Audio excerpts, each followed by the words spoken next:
ومن أعرض عن ذكري فإن له معيشة ضنكا ونحشره يوم القيامة أعمى قال رب لم حشرتني أعمى وقد كنت بصيرا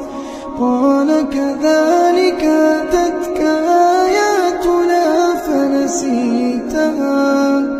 فنسيتها وكذلك اليوم تنسى